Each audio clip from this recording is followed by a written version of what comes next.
Welcome to the Milestones, Motivation, and Money podcast, a weekly conversation filled with stories of business, financial literacy, careers, leadership, and resilience. Setting and achieving goals is key, whether they are related to your finances, business, or career.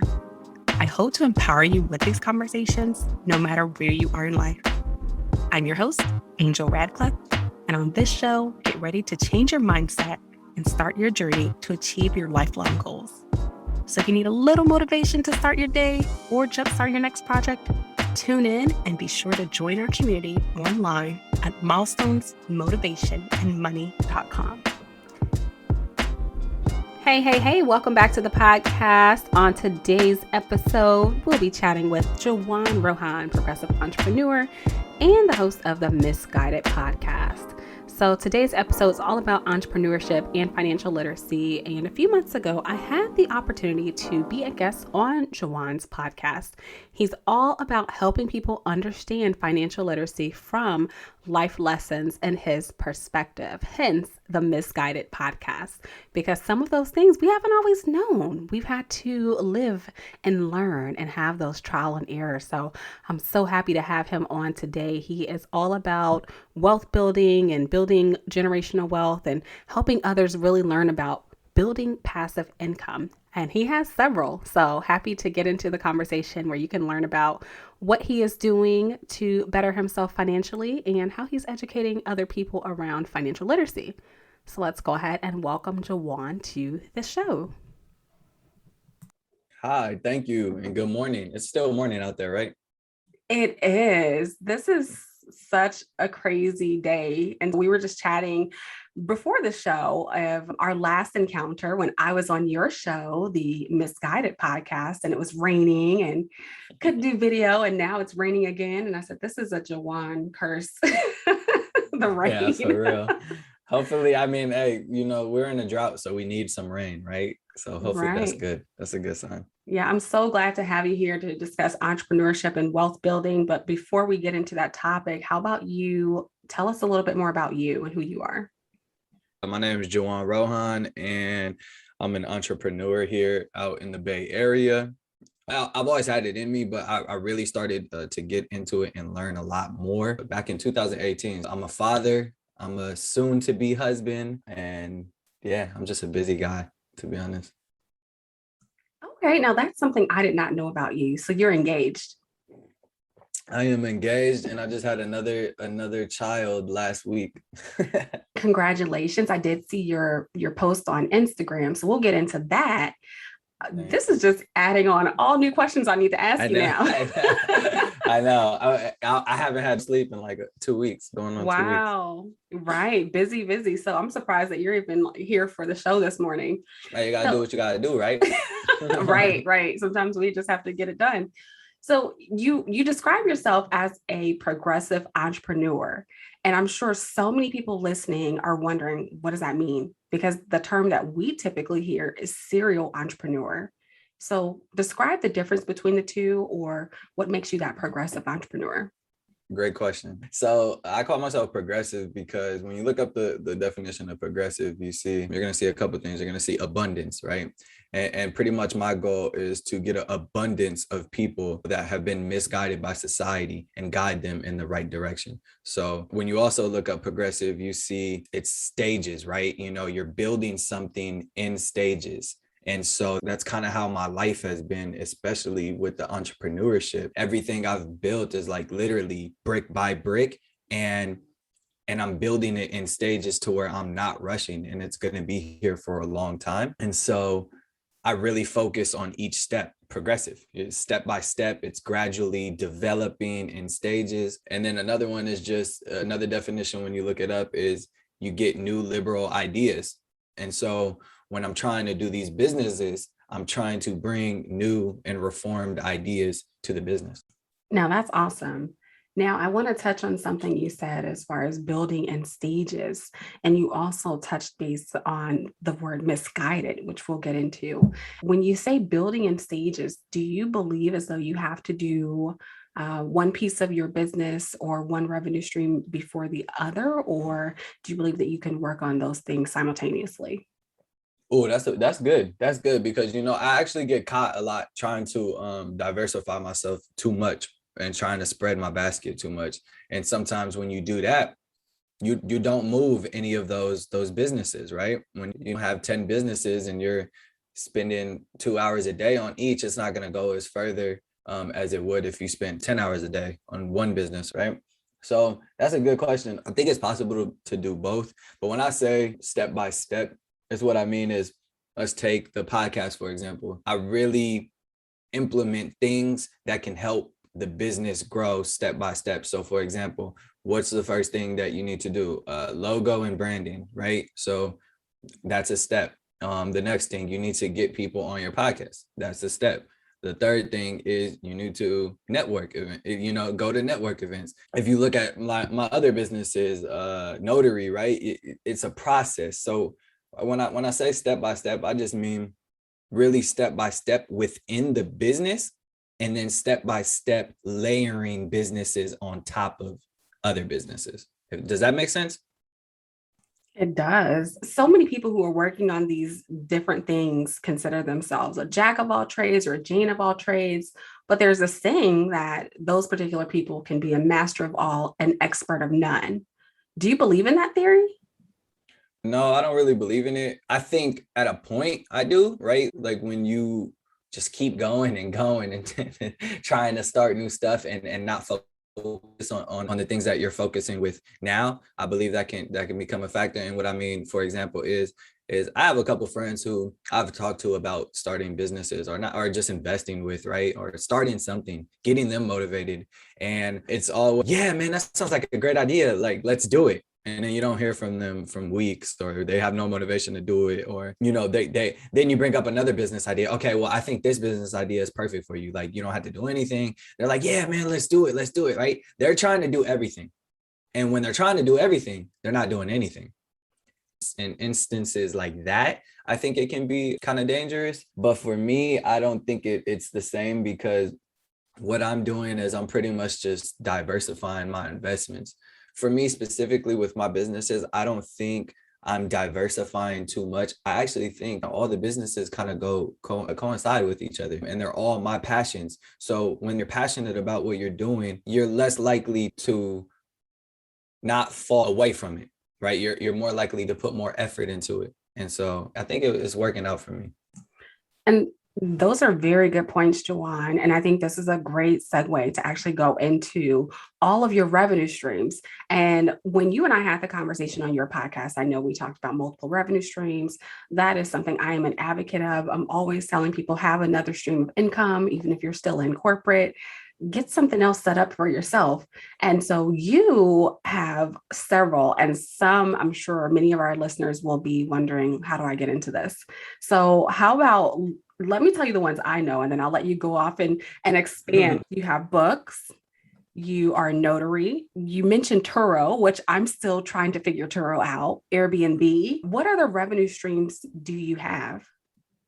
Turo. And Turo was kind of the catalyst to everything. So we can kind of go in detail to that if you want to learn a little bit more about that.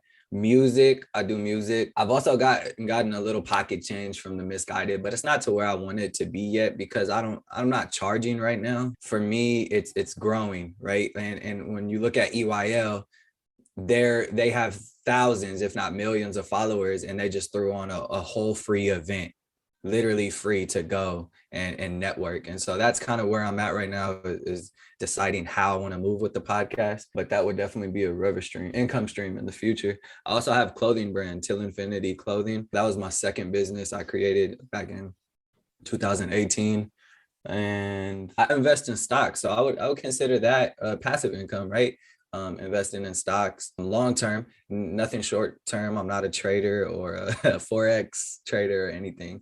Just I invest in what I believe in. So whatever I'm wearing, I'm gonna invest in. Whatever I see a future in, especially in fintech and biotech. And I will be investing in real estate right now pretty soon. So Nice. So I was counting, I'm like, what is that, like 8, 9, 10 different revenue streams, which yeah, I I think so. Yeah, it's absolutely amazing. And so I always say it doesn't matter, if one of them is bringing in less than the other, they're all some sort of residual income. And so they all count as a revenue stream. Of course, we know we're not getting rich off of our books. The books are really there to help us get our foot in the door.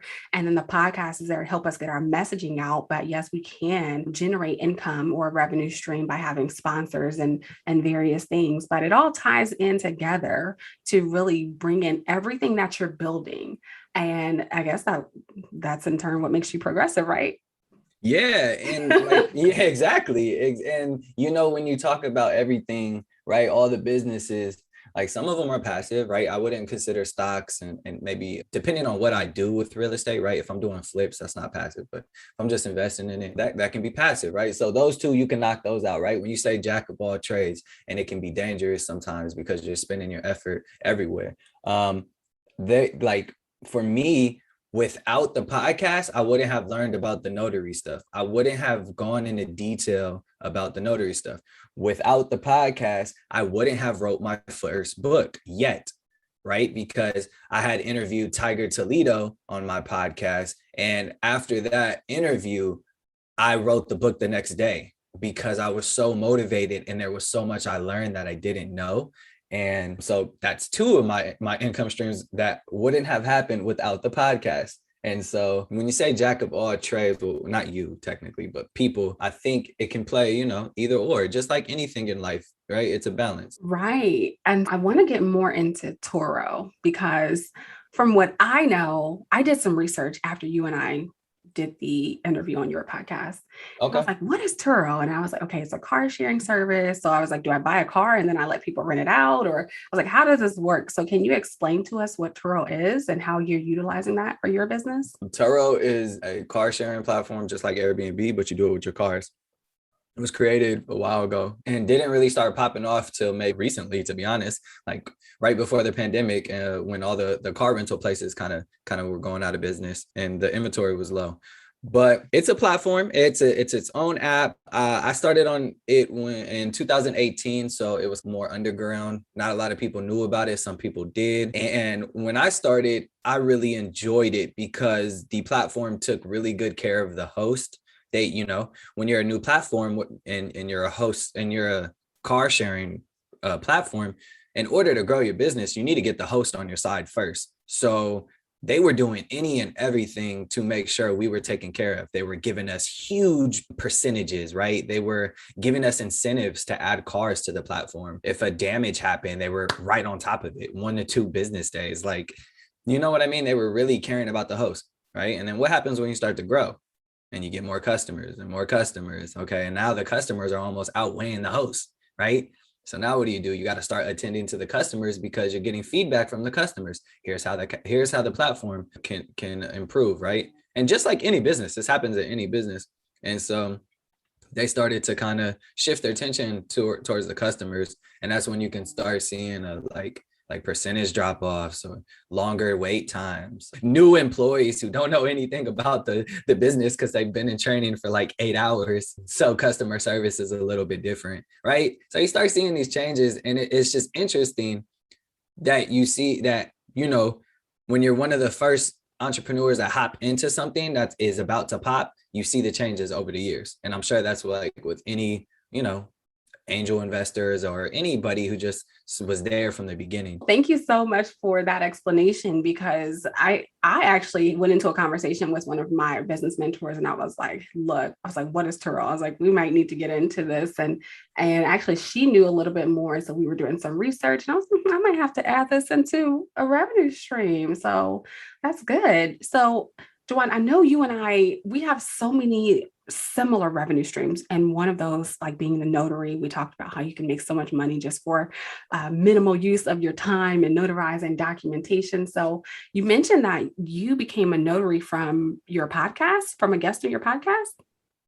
I searched it on YouTube and I was like, what is this? And a Black dude had popped up and I was like, oh, like, he's the only Black dude on here talking about notary. Like, who is this guy? And I watched this video and he just seemed hella cool. And I was like, okay, like, oh, he has some courses. Like, that's cool. let me do some research. And for me, I am a research king. Like I can research anything. You give me a name and I'll find the address and everything. So I just start researching this guy to make sure he's credible and seeing, the people who have actually took his courses. And then I start reaching out to those people.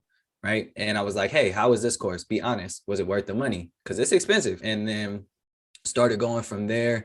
I talked to the people around him first. So I talked to maybe about 7 people that took his course, either worked with him or etc. Got to know them, and we would talk like on a regular basis. And then I was like, all right, I'm about to do it. And for those who don't know who I'm talking about, his name is Andre Hatchett, and he is, I call him the notary guru. But yeah, so then everyone was like, hey, you should meet this guy, Juwan. And they were like, you should meet this guy, Juwan. I think he, you guys would really hit it off, blah, blah, blah. He does this podcast. He's an entrepreneur. And then he followed me, and then I reached out, and I got him scheduled in for a podcast. And then we sat down and talked about the whole notary game. And I learned a lot. And this was while I was taking his course. So I finished this course and then got started on the grind. Nice. And so I know I mentioned 10 years ago, being a notary or a signing agent, you can make so much money that would replace like a full-time 9 to 5. And so I don't know how it is now. I haven't renewed my license this year, but even having and keeping a notary license and moving out of being a notary in a full-time role, I was still like taking advantage, like on my lunch break or after work, and going to do a signing or meeting someone at Starbucks. I'm like, hey, this is extra money. This is my spending money over the weekend, because you and I are advocates of financial literacy and saving and investing. And so I would use that money as more so like my play money, so I could save my other money. And I'm only spending like maybe this money from the signings on my wants. So I want to get into 2 more items, more of how did you learn about entrepreneurship? Who put the bug in your ear? Who taught you about business? Before I go into that, you mentioned a great thing is like the notary thing is definitely lucrative. And for me, I'd say it's one of my most lucrative, besides Turo, it's one of my most lucrative businesses because of the time you put into it and the money and the returns you get from it. For example, last night I had a notary client at 10 p.m. and the job took maybe 12 minutes because I talk a lot, obviously. So it took 12 minutes to complete one form, and I got $70. And it's a recurring client. And so when you start to build these relationships, these clients even become flexible with you on time because they want to work with you. And so I've heard stories of notaries making $150K a year. I've heard some crazy stories. Shout out to Malik, who's made $12,000 in 1 month and maybe only attending half of those notaries. Because when you start to become a notary, your business starts to grow, you might have to contract other notaries out.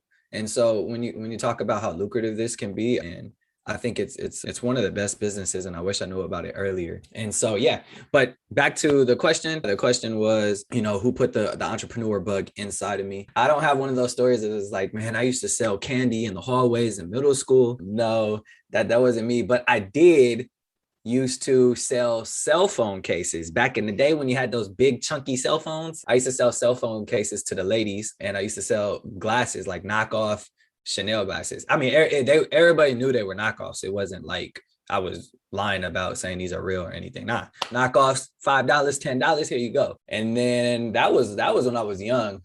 I was in probably elementary school. And then it kind of dwarfed into clothing. I was heavy on basketball. So I would make like t-shirts and anything, hoodies, beanies. Beanies were very popular back in the early 2000s. And it would have like basketball messages on them.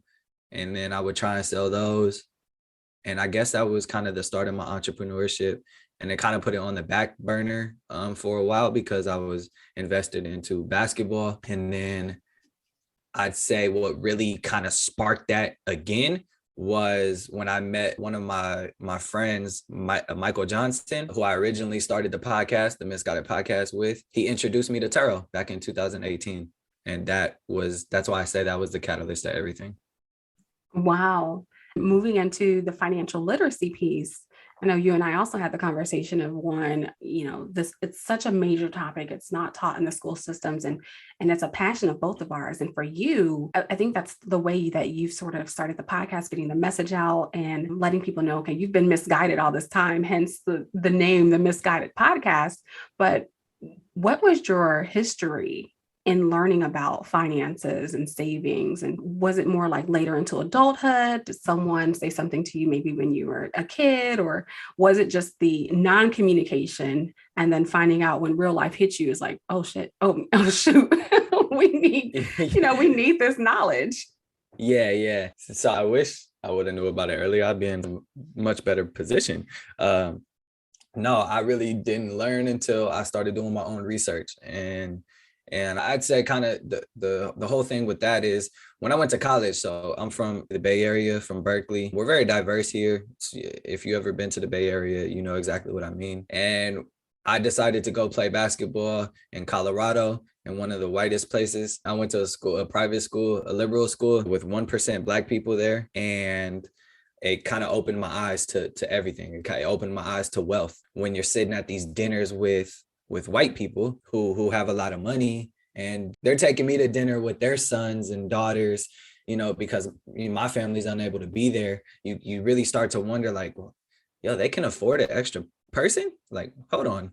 You know what I mean? It's like, okay, well, what do you do? Like, and then you start getting in these conversations and you figure out what they do, what they're investing in, how they got to where they are to be able to pay their whole tuition for their kid, or half the tuition, right? We're talking a whole tuition at a private school is $65,000 a year. So that's $200K 4 years. Like, where are these people getting this money? And so I just started getting those conversations and figure out stuff. And then at that time, podcasts had became super, super big. It started off with Serial. So Serial podcast, I listened to that and I was like, all right, there's got to be something out there. And then you start listening to financial literacy podcasts, real estate podcasts. And I hate reading. So I hate reading because when I sit down to read a book, I get tired and it's like, I feel like I'm wasting time because there's so much that I could be doing. So when Audible and audiobooks started becoming popular in podcasts where they literally just read the book to you while you can do whatever, wash the dishes, work out, I just started just drilling in. It was less music and more learning. And that's how I got on the financial literacy stuff. Nice. And now I will agree with you. Audiobooks have really changed the game. And I think it's also like us being in this digital age as well. People Absolutely. are really getting away from actually picking up a book, a physical book. But I remember when I was a kid, that's all I did. That's all we had to do. Reading and every magazine, all the books. And I don't know, I was always like looking up something like way before we had some Google. But with times have changed. And I even find myself like, I love books. I turned one of my linen closets into like my own library. It's just filled with books. I realized I hope my book is in there. I did pick up a copy of your book and it's awesome. It's also inspiring me to put out a version of a children's book. So we'll talk more about that.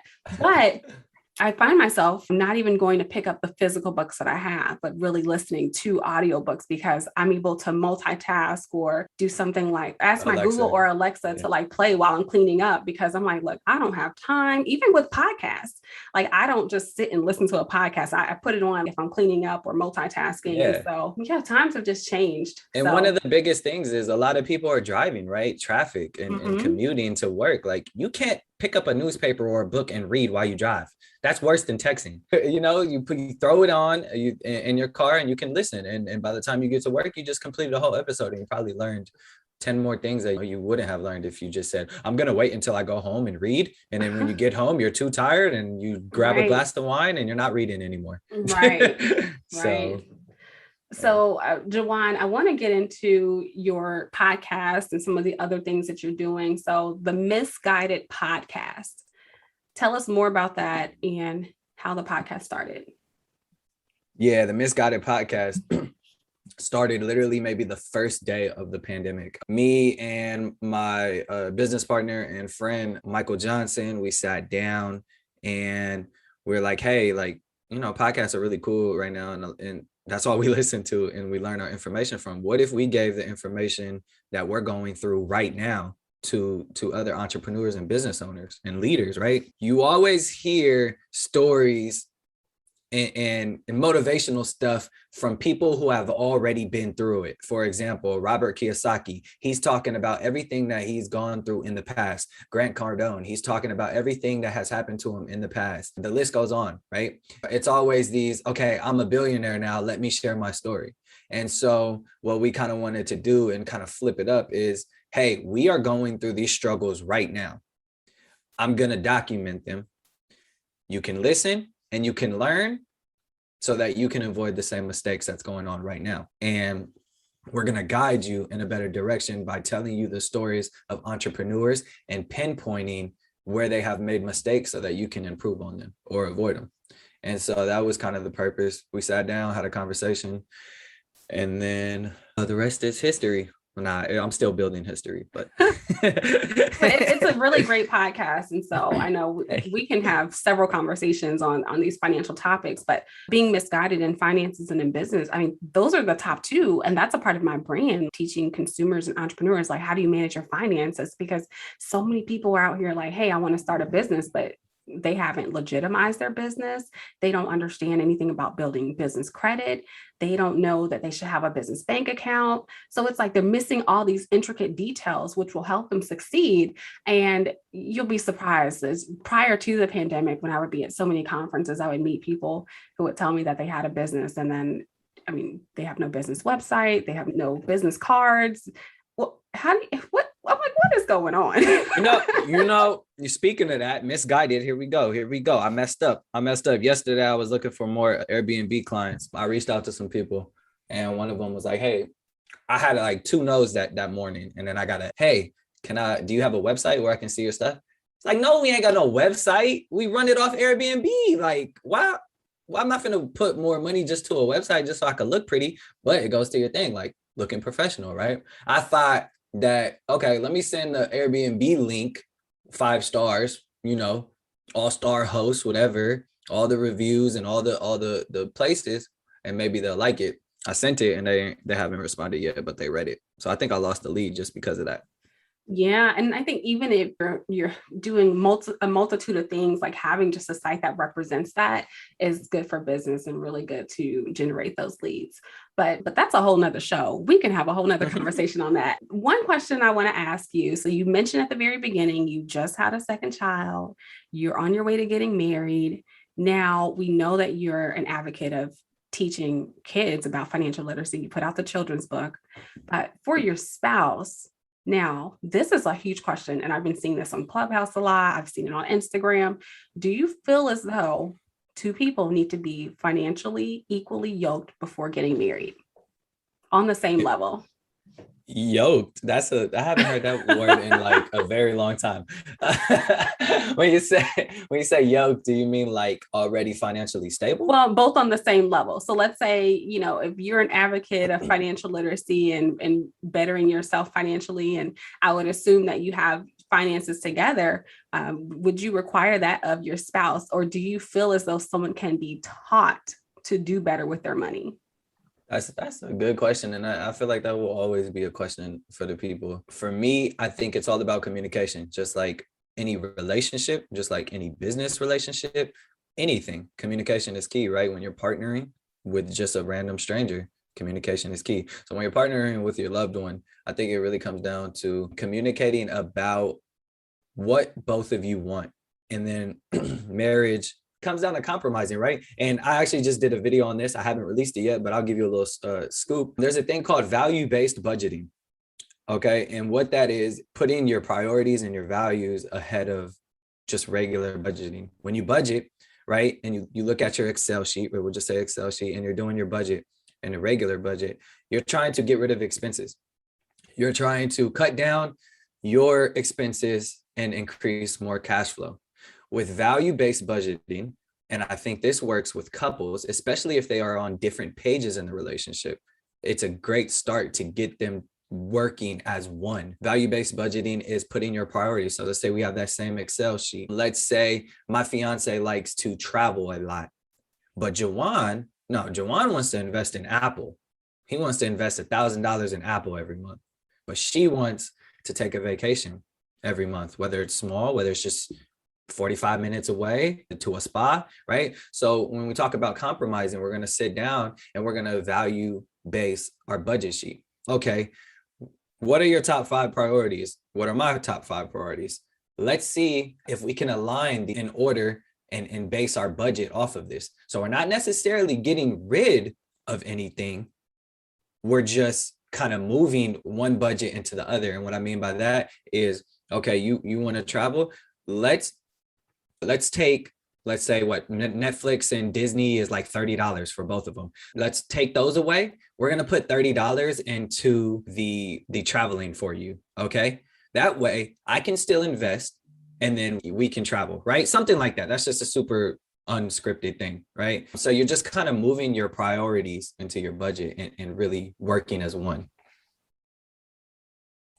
And Juwan, that's a great analogy. So typically for the term value-based budgeting, you typically will hear that within these large corporation budgeting concepts, and to apply it more like on a personal level, that's actually cool. So I haven't thought about applying it to personal finance, but it's really a good way to drill in and understand what each person wants within their finances. So that's a good strategy.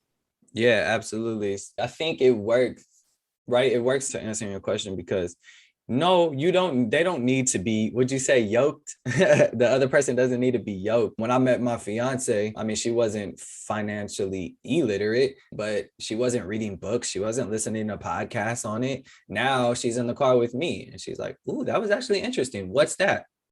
You know, right? When you don't introduce it to them aggressively, and you kind of lean them into it, right? Like, hey, you know, let's sit down and go over our budget and see, you know, how can we afford this vacation, right? You start off with small things. And that's kind of how I started with, like, hey, can we go over our budget together? We're not married, but we're going to be. And I know you're the person I want to be with. So let's just start talking about that stuff now. We don't have to make action now, but at least we're talking about it. So you sit down, you talk about it, you introduce stuff. Hey, you should listen to this podcast. What'd you think of this episode? What'd you think of this book? Right? And then that's how you get started. You know what? We're going to have a whole nother conversation on this, because I won't even tell what my thought is, because this conversation will keep going. But I would love to have you back, and maybe even on a group StreamYard or Zoom, where we can hash it out on finances and relationships. Hash it out. I agree. Just like we can do it like a little Clubhouse. Yeah, we can do Clubhouse as well. So but we need it recorded though. Interesting conversation. Yeah, for sure. Oh, yeah, we can record it, put it on both of our podcasts. That's cool. We can talk about that. Definitely. So Juwan, we're getting towards the end of the show, and I always like to ask my guests a question as it relates to my brand, Ballin on a Budget. Oh, can you hear that? Yeah, I can hear you. There's a little static. Because this podcast is fire. That's where the static's coming from. We're creating friction over here. What is that? So Juwan, we're nearing the end of the show, and I always like to ask my guests one question as it relates to my brand, Ballin on a Budget. When you hear that phrase, balling on a budget, what does that mean to you?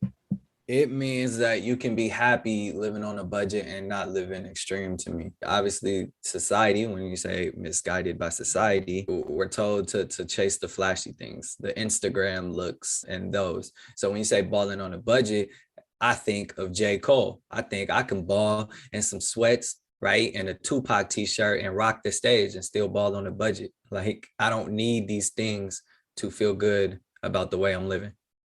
Yeah, I like that. I love it. Nice. And so where can I find you on social media? Yeah, so you can find me at Juwan Rohan Music, pretty much on every platform. It's JUWAN, last name ROHAN, and music. And that's on every platform. You can follow the podcast at the Misguided Podcast. That's everywhere. And yeah, if you're an entrepreneur or business owner, leader, whatever, investor, hit me up so we can get you on the podcast and talk about some financial literacy and building wealth through business. Nice. And the podcast is dope. So everybody do tune in. Do you have any last words that you like to share? Last words, just try it, right? Just back to that jack of all trades kind of situation. When you're going through discovery of finding yourself and who you want to be, you're not going to get anywhere by just really thinking about it. You have to put your words to action. And what I mean by that is you're like, ooh, maybe I should do that. Ooh, and then you saw this video on TikTok and they're doing that. Ooh, and then you saw Juwan doing notary. So maybe you should do that, right? All these things just popping at you. You just got to start and you got to do it. Why not just do it all and see what fits you best, right? I started all these businesses. What if I figure out I don't really like the podcast down the line? I can just stop it, right? And now I put more attention to other things. But if I never would have started the podcast, I would have never knew if I liked it or not. And so just get started. I hope you've enjoyed the show. Be sure to leave us a review and let us know any ideas you have for a future show topic. And if you really want to show us some love, share this episode with a friend and be sure to join our community online, Milestones, Motivation, and Money.com. You can also follow us on Instagram at Milestones, Motivation, and Money. Tune in next time.